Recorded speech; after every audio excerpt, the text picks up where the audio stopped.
Namaste and good morning, everyone. Let's do some prayers before our class. Om Guru Brahma, Guru Vishnu, Guru Devo Maheshwara, Guru Sakshat Parbrahma, Tasmai Shri Guruve Namaha.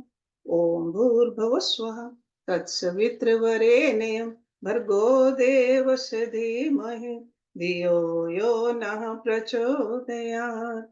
Asto Ma Sadgamya, Tamso Ma Jyotirgamya, Mrityurma Amritam Gamya. Om Sahna Vavatu Sahna Bhunaktu Saviryam Karvavai Tejasvi Navadhitamastu Ma Vidveshavai. Om Shanti Shanti Shanti.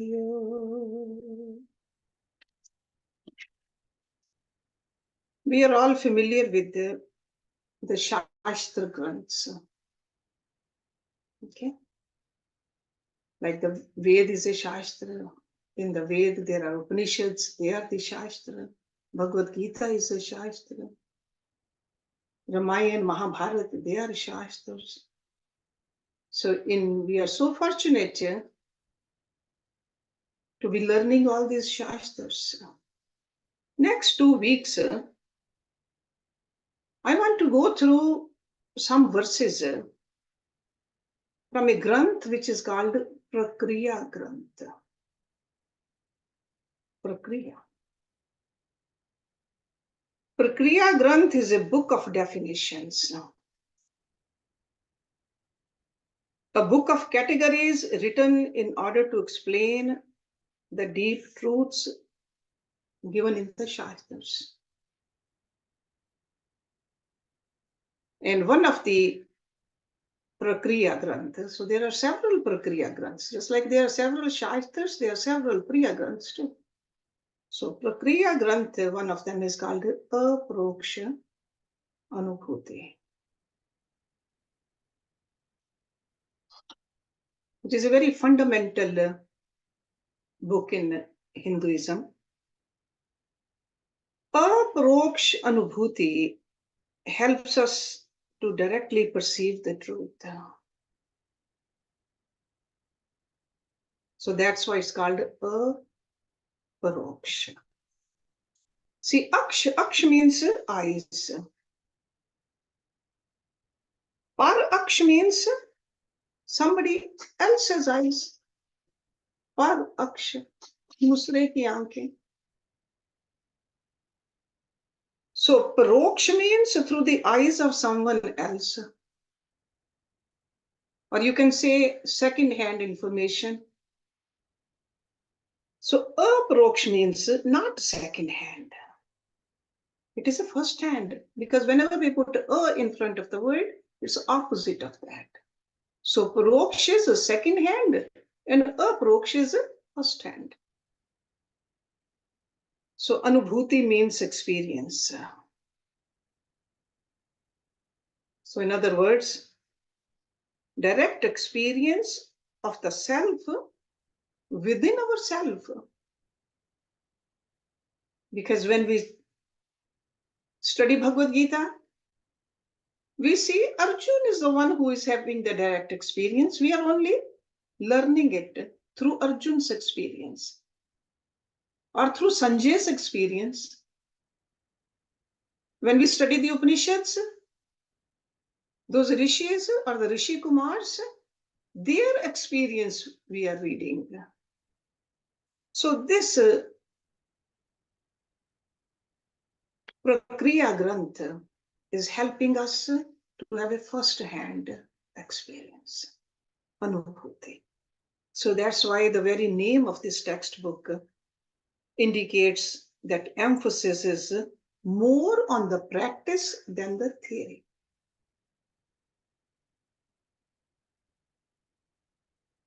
You can also call it a vehicle which takes us on the path of meditation, and ultimately through meditation, experience. So it's not a theoretical explanation, but it is a practical guidebook. So that means a student has to live the moral values ethical values, spiritual values, only then a student can come to experience the Atma, the self within oneself. So this is just a little basic introduction. We're going to go through some of the verses. We're going to start with the verse number 1.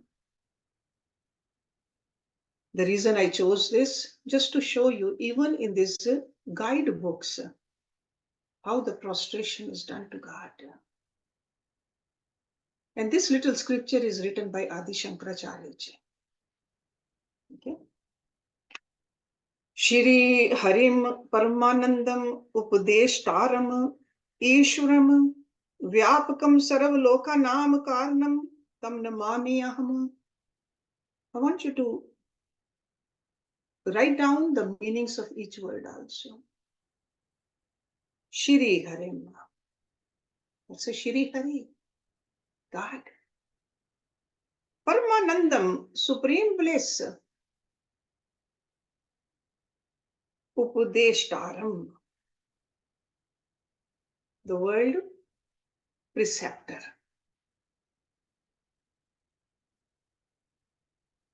Ishwaram, Lord of the universe. Vyapakam, all pervading. Sarvalokanam, of the whole universe. The whole universe, complete universe. Karnam, cause. Tam means to him. Namami, prostrate. Aham, I bow down in prostration to that Shri Hari, the world preceptor, the Lord of the universe, the all-pervading, the cause of the whole universe, and the supreme blissful reality. So this is an opening prayer verse, invocation. It is good to practice to prostrate before Lord. We often prostrate to the Maya. Let's learn to prostrate in front of God, the Lord. This has been a tradition for a very long time in our culture. Prayer is an act of surrender. What are we surrendering? We are surrendering our ego at the feet of God.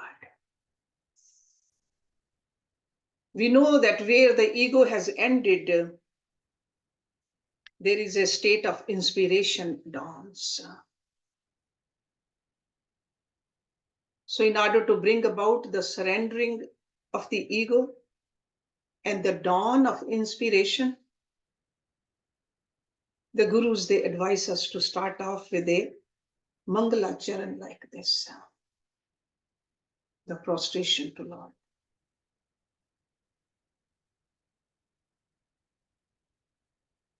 Sure, there's a tradition to do the prostration to the Guru also. Because as a human being, we need a human teacher. And human teacher is the vehicle through which the disciple listens to the words of Narayan, God. So the concept of the teacher is not that the teacher is himself the Lord, but the teacher is the vehicle through which disciples like us listen to the words of the Lord. So that's why there's a Guru Stuti also, there's a Ishwar Stuti also. And Shri Hari, what does it mean? It means the Lord who loots away all our misconceptions. Okay. Har means haran kar lena. Loots away. What does he loots away? Our misconceptions. He is a state into which the world of objects, emotions, and thoughts interpreted to us through the body, mind, and intellect disappears. Because we have a lot of misconceptions. We learned through these lower layers of our personality. Just as a waking condition loots away the dream. And the dream created objects and the experiences. So when we are waking, the dreams are looted away. So the state of Shri Hari loots away our misconceptions. And what do we get from this? Supreme bliss. Parma Anand. We all know sorrows are the products of mental agitations. Lesser the agitations, lesser is the sorrow. So in that state, there's no sorrow. It's only supreme bliss. Param Anand. Not just ordinary Anand, Param Anand, supreme bliss. So no agitation means no sorrow. So the greatest happiness. So in terms of our mental experiences, the Supreme is pointed out as Param Anand. Lord is the protector. Lord is the controller, regulator, governor of the universe.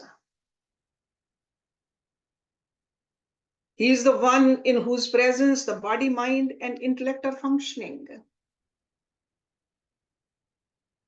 In his absence, there will be no function at all. He is Ishwar, or the Lord.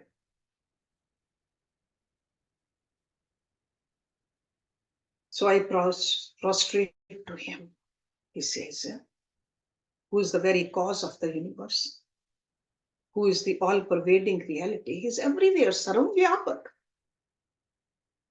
Who is the Lord in the heart of everyone. सबके दिल में बसने वाला Ram. Who is pure bliss. And who is the teacher himself.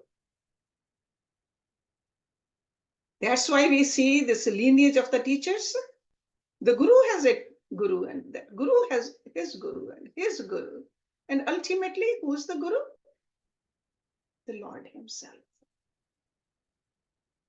And we are prostrating to him, surrendering our ego. If we really want to experience the selfhood or the Godhood. Then in the next verse, Aparoksh Anubhuti Vaiprochate Moksha Siddhye Sadhir Eva Pratanena Vikshniya Muhu Muhu. Aparoksh Anubhuti, intimate experience of reality, personal experience of reality. Where means indeed Prochyate, expounded. Moksha Siddhye, for the attainment of liberation. Because we all understand under this culture, moksha is the goal. No matter which form of God we worship, where we worship, how we worship, goal is moksha. Moksha Siddhye, for the attainment of liberation. Sadhvi, by the good people, like a sadhu would say. Ev means only, prayatnen, carefully. Vikshniya, worthy of being looked into. Muhu muhu, again and again. So repetition is needed, practice is needed. That's what muhu muhu means. So this intimate experience of reality, Aparoksh Anubhuti, is expounded here for the attainment of liberation only. So that means that is the only thing in our mind, nothing else. And it is worthy of being carefully looked into again and again by the sadhu jan, by the good people. So this book is prescribed for gaining liberation from the Maya and from the delusory play of the Maya. That's what we need the liberation from.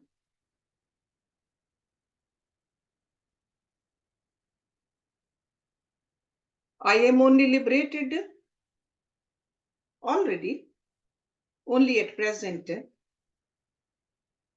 So I means the Atma. Atma is liberated. But our personalities is sunk within the Maya. And we identify ourselves with the Maya. We identify ourselves with the body, mind, intellect. So we feel bound. So that's why the liberation is from the physical body and its limitations and hunger and thirst, the emotional demands, and from our intellect, we just get throttled by the perversions and the lack of discrimination. We need liberation from that also. Because our intellectual ideas, our emotional feelings, or the physical appetites, they control us at present. And we are not aware of who we are, which doesn't need liberation because which is ever liberated. So we want to withdraw ourselves from these and learn to master our body. Master our passions, emotions, and the intellectually distorted ideas also.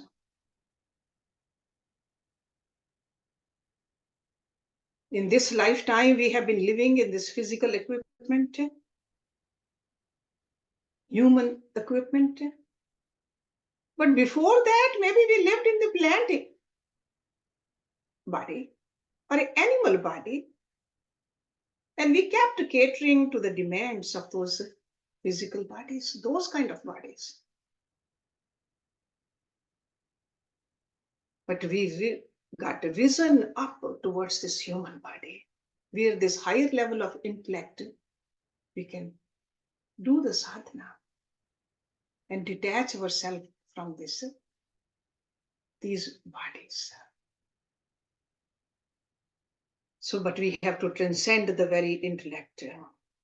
We have to learn how to go towards that pure state of consciousness.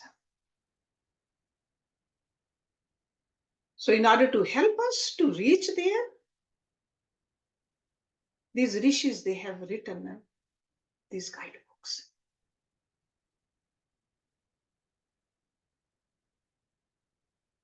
But just like in any area, we need some prerequisites. In order to go into a medical school, we need some prerequisites. Into a law school or into engineering school or any other vocation, there are prerequisites. This is science, science of spirituality being the science of the development. We got to understand it properly. In order to reap its full benefits, we got to have the prerequisites met. So that's why qualification for a spiritual student, he says, Santa, the good people. So that means a person has to have a burning aspiration to a life of noble values. Those are Santa. They are those who are not satisfied by merely living in sensuality, but who want to gain in life the maximum, demanding the greatest achievement. Only they are the ones who can put forth the necessary effort to master this most subtle science. This is not an easy path. It definitely requires great effort on the part of the seeker. The Guru can teach, Guru can show the path, but the seeking we must do, walking we must do. So those who are not intellectually subtle, who refuse to question life, cannot progress on their path.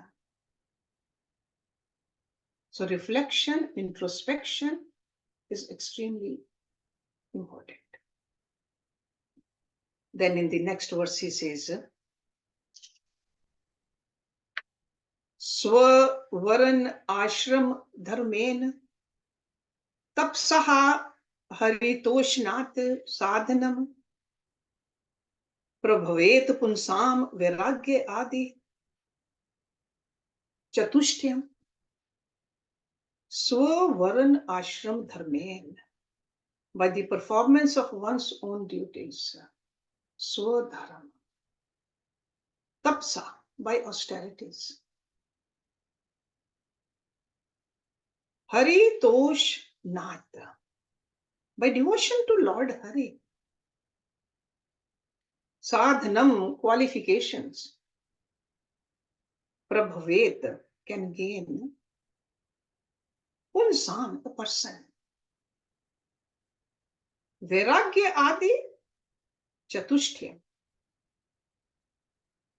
4 qualifications such as dispassion, etc. Adi. By constant performance of one's own duties, and by austerities, and by devotion to Lord Hari. Sometimes we wonder, what do we need to do to know ourselves? So very clearly he is telling us, do your duties.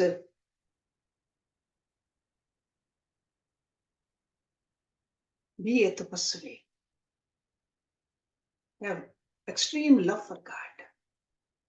A person can gain the necessary 4 qualifications such as dispassion, etc. Just as every student cannot go for higher mathematics classes or medicine or engineering unless there's a right aptitude. The same way the courtyard of these studies have a certain predisposition of the mind, which is required. So people who do not have this predisposition will not be able to live successfully the values indicated by our rishis. It doesn't mean that those who lack this disposition will be denied the studies. They can definitely study, but they better check up within and cultivate these qualities. So they can start it, but these qualities are needed to reach there. So that's why this teacher is enumerating the necessary qualifications for an effective and fruitful study. We just don't want to just glance over the scriptures now. We want to make sure that we reap the proper benefit also. The success of a seeker in spirituality depends upon his varana ashram. That is number 1. Austerities and devotion to Lord. Remember, Varan is not the caste.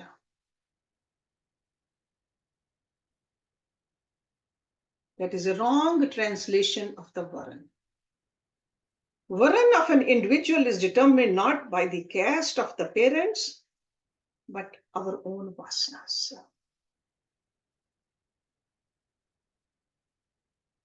Varan basically means the different subtle shades and of texture and color in the yogic sense. Varan means color. So it refers to mental temperaments. Mental temperament as a sattvic, rajasic, or tamasic. And what is ashram? Ashram is a station a person occupies in life. 4 ashrams we are familiar with. The first one is as a student, brahmacharya. Then householder, grihastha. Then a retirement, vanprastha. And then renunciate, sannyas. The personality grouping, each one belongs to Varan. And the calling each one takes up ashram is dependent on the inner emotional profile and a person's temperamental tendencies. A person could be in a vanprastha ashram, but can have a tamasic temperament. So Varan and the ashram. Got to remember that. Tap is the concentration, control, and a regulation of our thought flow. And what is the thought flow? Thought flow is called mind. That mind has to go towards the noble goal. That is tapasya. So tap indicates the inner self-control while fulfilling the duties according to our status and social order. So that means living a life of complete self-control, doing our duties sincerely, efficiently, while at the same time meditating, contemplating, concentrating on the Lord.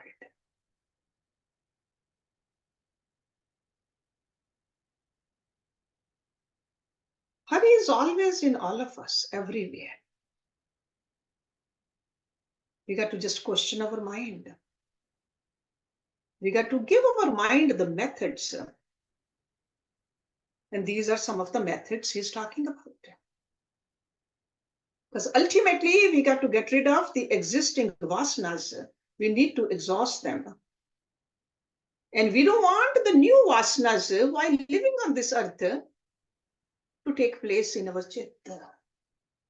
So no new dirt, and at the same time keep cleaning the old dirt. That's how this mind becomes contemplative. When the vasanas are reduced,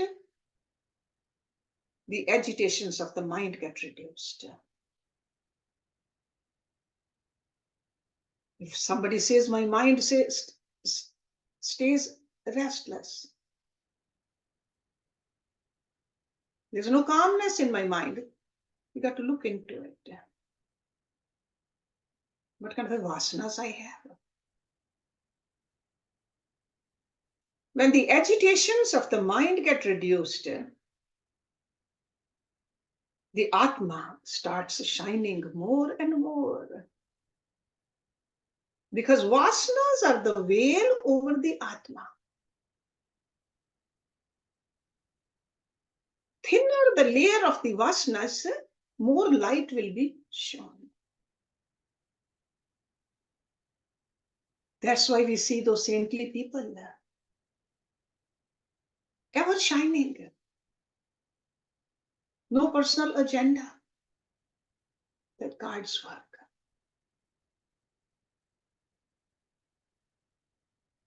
The qualifications necessary for the seeker are, he says, 4.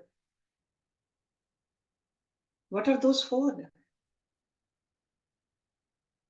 Vivek, Vairagya, Shat Sampati, and Mumukshutvam. This is the 4 he means over here. Vivek is, we got to have a proper discrimination What is right, what is wrong, what is permanent, what is temporary. That kind of a discrimination. Vivek. And Vairagya is dispassion. Detachment. Detachment from the temporary is dispassion. And then Shat Sampati. That means those 6 qualifications. Those are called Devi Sampat also. 6 qualifications. Sham, Dham, Uprati, Titiksha, Shraddha, Samadhan. We are all familiar with this terminology. These are called the 6 disciplines also. It's not that once you have learned it, then forget about it. No. Just like we learned the alphabet, we learned the numbers, we learned the tables, and we are using it even now. We don't forget it. So that's how this Shat Sampati is. This Sampati we need to keep. Sham, Dham, Uprati, Titiksha, Shraddha, Samadhan. And then the 4th one, he says, burning desire to liberate oneself from this Maya. Mumukshutvam. When these qualifications are there in a person, only then that person is fit to study this textbook and contemplate upon. So in the beginning, he talks about this in this beautiful little guidebook. Then the next verse, which I gave it to you, that's where he talks about the 15 steps. 15 steps which will take us, if we follow them properly, to take us to the ultimate realization, experience of who we are. Anubhuti. Okay. 3 panch angani atho vakshye purvoktasya hi labdye tech sarve sada karyam nidhi dhyasnam evatu. 3 panch angani. 15 steps. 3 panch. 3 means 3, panch means 5. So we all know that mathematics, basic math. 3 times 5, 15. 15 steps. Atho, now. Vakshe, shall expound. Urv uktasya, of the aforesaid. He means only. Labdhye, for the attainment. Te means with them. Cha means and. Sarve, with all. Sada, at all times. Karyam, should be done. Nididhyasanam, profound meditation. Ev means very, tu means now. For the attainment of the liberation. Aforesaid means which he has been talking about before. That liberation. I shall now expound the 15 steps with the help of which one has to practice the profound meditation at all times. So if we want to reach our final goal, these are the steps he says you have to take. It's almost if you want to reach somewhere and somebody says, yeah, you got to go a mile or 2 miles, 5 miles. So this is very clearly is telling us 15 steps in order to gain a vivid, subjective experience of what has already been said earlier. So it's a very pure, scientific, technical method. You can call it a 15-point program. given by this Rishi. So these 15 steps should be pursued diligently by all the seekers who wish to gain this subjective experience. So it's almost like if somebody wants to enter into a particular school, we need a certain SAT score and other qualifications also. So this is what he's telling us. The practice of these 15 values is said to be profound meditation, he says. So meditatively, we got to do it. We got to take it as our duty because it is must by the seeker. Then in the next verse, he says, Nitye abhyasat rite praptihi na bhavet sachida atmanaha tasmat brahma nididhyaset jigyasu shreyase chirama. Nitye abhyasat rite. Without constant practice, prapti means attainment, na means not. Bhavet possible. Sachida Atmana, of the nature of pure existence, consciousness, bliss. Okay? Sachidananda. Tasmat, therefore, Brahm, the truth, Nididhyaset, should meditate. Jigyasu, a seeker. Shreyase, for good. Chiram, always. Without constant practice, the self which is of the nature of pure existence, consciousness, bliss, Sat Chit Ananda, cannot be attained. Very clearly, he is telling us we cannot buy this, we cannot fool God, we got to practice to reach there. Therefore, the sincere seekers should always meditate on Brahma for their own good. Shreyase. You remember two words? Prayas and Shreyas. Prayas is something which is pleasing to the senses. All our life we have been running after what is pleasing to our senses. But he is showing us the path, which is a Shreyas path. What is good for us? So without constant practice, consistency of pursuit, and the will to pursue at all costs, person cannot reach the goal. And what is the goal? To experience the Atma, the reality, the great truth, the absoluteness. So the seeker has to meditate on the Brahma constantly, he says. Nitya abhyas. Constantly also, continuously also. To perform this meditation, what are the prerequisites? That is coming up in the following verses.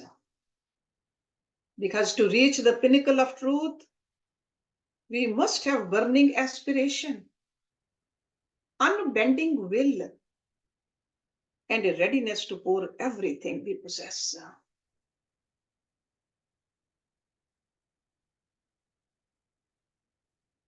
And we got to have a spirit of sacrifice, which is very uncommon, unusual degree. Not just an ordinary sacrifice, unusual. So that means a seeker must be prepared to sustain himself for a long period of time in this abhyas. Because where we are going, what we are gaining is extraordinary.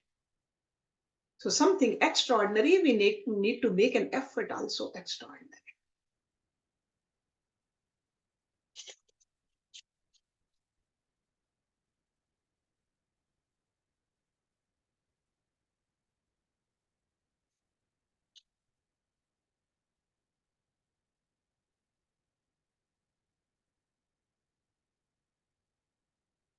next two verses which you have,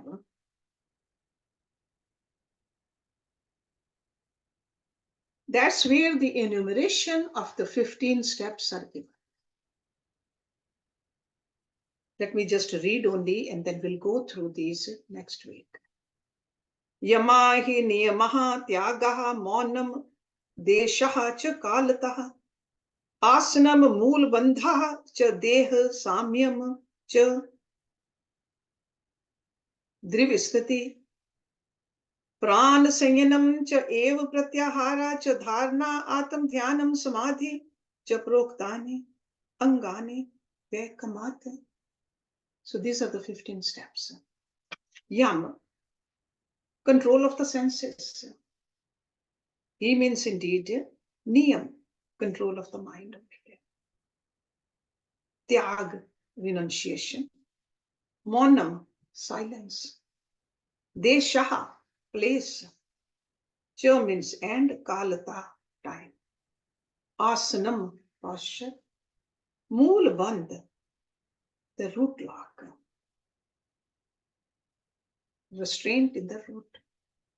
Cha means and, deha samyam, equipoise of the body.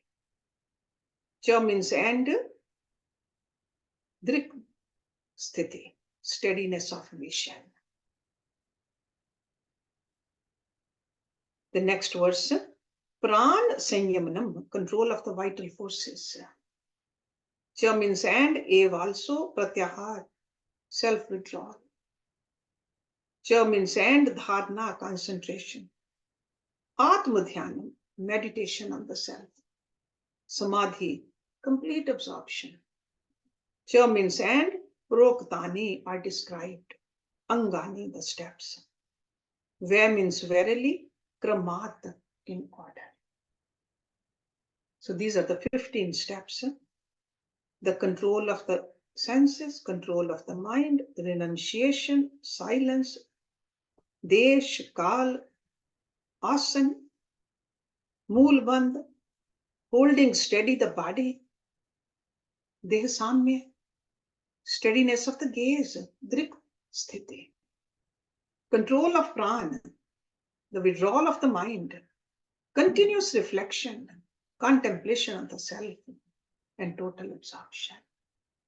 These are indeed the items declared verily in a series. So he is enumerating the 15 steps, our program for the spiritual development. So they include the 8 steps of Ashtanga Yoga, Patanjali's Ashtanga Yoga. Through a little self-control of the sense organs and renunciation of desires for sense indulgence, the mind gets controlled and it becomes silent, quiet. And when space-time concepts become harmless. With the right posture, we learn how to hold the body steady. Gaze becomes fixed. All our prans can be controlled. And the withdrawal of the mind from all its wanderings becomes easy. Concentration becomes naturally.